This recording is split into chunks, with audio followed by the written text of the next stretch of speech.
Assalamualaikum warahmatullahi wabarakatuh. Berjumpa lagi dengan saya Siti Ayuna. Kali ini saya akan membahas mengenai analisis jabatan dan penentuan gaji pada mata kuliah Manajemen Kompensasi dan Hubungan Industrial. Pengertian analisis jabatan.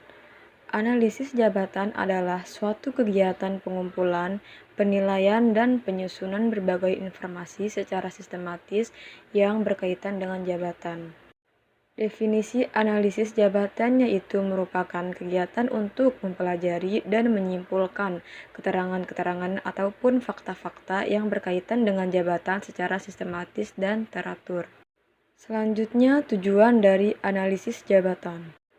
Beberapa tujuan analisis jabatan yaitu untuk menciptakan sumber daya manusia atau SDM berkualitas dalam menghadapi perkembangan ekonomi, untuk menciptakan kenyamanan saat bekerja dan supaya terkendali dalam pekerjaan pada suatu perusahaan atau organisasi. Yang di dalamnya termasuk untuk menentukan: 1. Apa saja yang dilakukan oleh pekerja pada jabatan yang didudukinya. 2. Apa saja wewenang dan tanggung jawab pekerja pada jabatan yang didudukinya. 3. Mengapa pekerjaan tersebut perlu dilakukan dan bagaimana cara melakukan pekerjaan tersebut. 4. Peralatan apa saja yang diperlukan dalam menjalankan pekerjaan tersebut. 5. Berapa besar gaji dan seberapa lama jam kerjanya. 6. Pendidikan, pelatihan, dan pengalaman apa saja yang diperlukan untuk menjalankan pekerjaan tersebut. Dan 7. Terakhir, kemampuan, sikap apa saja yang diperlukan dalam menjalankan pekerjaan tersebut. Manfaat analisis jabatan.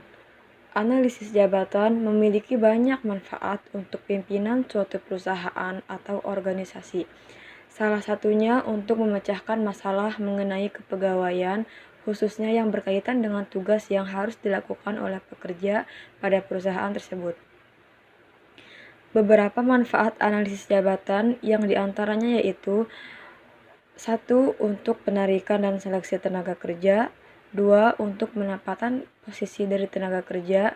3. Untuk menentukan pendidikan maupun pelatihan dari tenaga kerja. 4. Untuk keperluan penilaian kerja. 5. Untuk perbaikan syarat-syarat dalam pekerjaan. 6. Untuk promosi jabatan pada tenaga kerja. Dan terakhir, untuk perencanaan organisasi. Elemen yang terdapat dalam analisis jabatan. Dalam analisis jabatan terdapat dua elemen, diantaranya elemen job description dan job specification, yang sebagaimana penjelasannya sebagai berikut. Pertama, job description.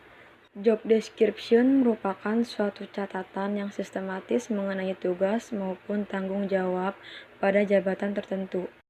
Ditulis berdasarkan fakta yang telah ada dan penting sekali untuk dibuat, yang nantinya akan berguna untuk menghindari terjadinya perbedaan pemahaman, untuk menghindari terjadinya pekerjaan yang rangkap, dan untuk mengetahui batas-batas tanggung jawab maupun batas wewenang pada setiap jabatan yang diduduki oleh pekerja. Kedua, job specification. Job specification merupakan persyaratan yang harus dipenuhi oleh pekerja yang akan menduduki suatu jabatan, supaya dia dapat melaksanakan pekerjaannya dengan maksimal. Adapun beberapa hal yang perlu dimasukkan ke dalam job specification, diantaranya yaitu: pertama, persyaratan mengenai minimal pendidikan, pelatihan, dan pengalaman kerja yang dimiliki. Kedua, persyaratan mengenai wawasan dan kemampuan apa saja yang dimilikinya. Ketiga, persyaratan mengenai jenis kelamin dan umur. Dan yang terakhir, persyaratan mengenai kesehatan seperti keadaan fisik dan mental. Prosedur penggajian dan pengupahan. 1. Prosedur pencatatan waktu hadir. Prosedur ini bertujuan untuk mencatat waktu hadir karyawan. Pencatatan waktu hadir ini diselenggarakan oleh fungsi pencatat waktu dengan menggunakan daftar hadir pada pintu masuk, kantor, administrasi, atau pabrik. Pencatatan waktu hadir karyawan ini diselenggarakan untuk menentukan gaji dan upah karyawan. 2. Prosedur pencatatan waktu kerja. Dalam perusahaan manufaktur yang produksinya berdasarkan pesanan, pencatat waktu kerja diperlukan bagi karyawan yang bekerja di fungsi produksi untuk keperluan distribusi biaya dan upah karyawan kepada produk atau pesanan yang menikmati jasa karyawan tersebut.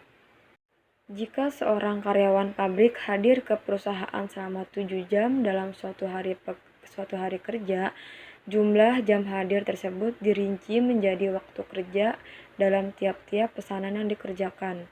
Dengan demikian, waktu kerja ini dipakai sebagai dasar pembebanan biaya tenaga kerja langsung kepada produk yang diproduksi. 3. Prosedur pembuatan daftar gaji. Dalam prosedur ini, fungsi pembuat daftar gaji dan upah membuat daftar gaji dan upah karyawan. Data yang dipakai sebagai dasar pembuatan daftar gaji adalah surat-surat keputusan mengenai pengangkatan karyawan baru, kenaikan pangkat, penurunan pangkat, pemberhentian karyawan, daftar gaji bulan sebelumnya, dan daftar hadir. 4. Prosedur distribusi biaya gaji. Dalam prosedur distribusi biaya gaji dan upah, biaya tenaga kerja didistribusikan kepada departemen-departemen yang menikmati manfaat tenaga kerja. Distribusi biaya tenaga kerja ini dimaksud untuk pengendalian biaya dan perhitungan harga pokok produk. 5. Prosedur pembayaran gaji. Prosedur pembayaran gaji dan upah melibatkan fungsi akuntansi dan fungsi keuangan.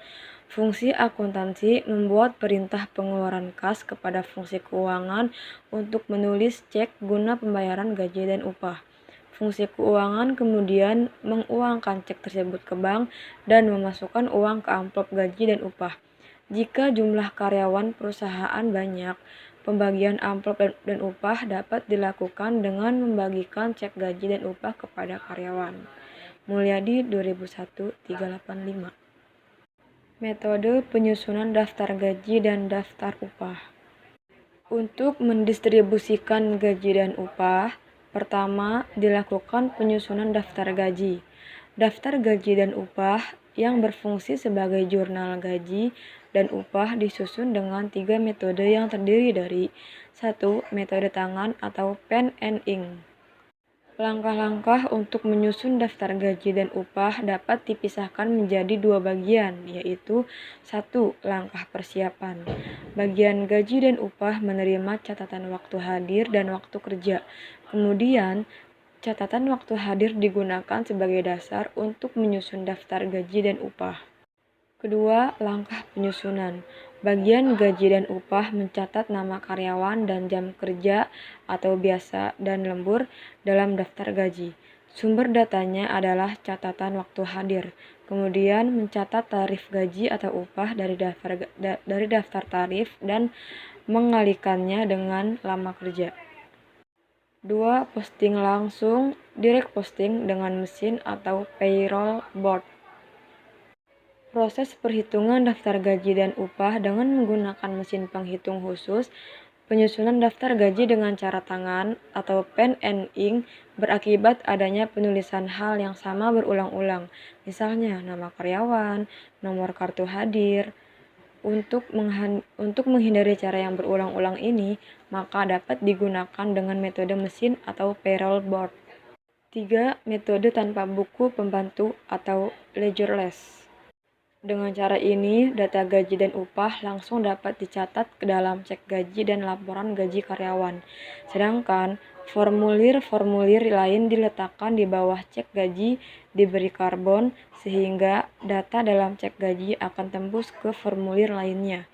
Agar tembusan yang dibuat itu sesuai dengan yang diinginkan, maka bentuk formulir-formulirnya dibuat sedemikian rupa sehingga sekali menulis dapat diperoleh beberapa formulir. Zaki Baridwan 2001-152. Syarat sistem penggajian. 1. Bersifat menarik atau atraktif. Sistem penggajian sebaiknya bersifat atraktif agar menarik bagi orang luar untuk memasuki perusahaan yang memiliki kebijakan tersebut. 2. Bersifat kompetitif. Sistem penggajian juga harus bersifat kompetitif agar bisa bersaing dengan perusahaan sejenis atau perusahaan lain yang berada di dalam lingkungannya. Sistem penggajian yang kompetitif ini dapat dilakukan dengan perusahaan mengadakan survei penggajian di pasaran tenaga kerja secara berkala. 3. Harus dirasakan adil. Sistem penggajian harus dapat dirasakan adil bagi semua karyawan, di mana pekerjaan yang memang berat menerima imbalan lebih dibandingkan dengan pekerjaan yang ringan. Sistem penggajian harus dirasakan adil bagi karyawan. Untuk itu, setiap jabatan harus memiliki bobot atau nilai jabatan menurut suatu aturan tertentu, dan di antara jabatan yang satu dengan yang lainnya dapat dibandingkan bobot atau nilai jabatannya. Sehubungan dengan hal ini, maka perusahaan harus memiliki suatu sistem evaluasi jabatan, di mana setiap jabatan harus memiliki uraian jabatan yang baik agar dapat dievaluasi dengan sistem yang ada. Hasil bobot atau nilai jabatan yang diperoleh dipergunakan untuk menentukan tingkat gaji dari jabatan-jabatan yang ada. Dan terakhir, bersifat motivatif. Sistem penggajian harus bersifat motivatif agar karyawan merasa adanya suatu rangsangan untuk memacu prestasi kerjanya karena adanya nilai imbalan yang sesuai. Sistem penggajian harus bersifat motivatif. Untuk itu, harus diberikan kepastian kepada karyawan bahwa terdapat korelasi antara prestasi kerja karyawan dengan kenaikan gaji. Baik, mungkin itu saja penjelasan dari saya mengenai analisis jabatan dan penyusunan upah. Sekian, wassalamualaikum warahmatullahi wabarakatuh.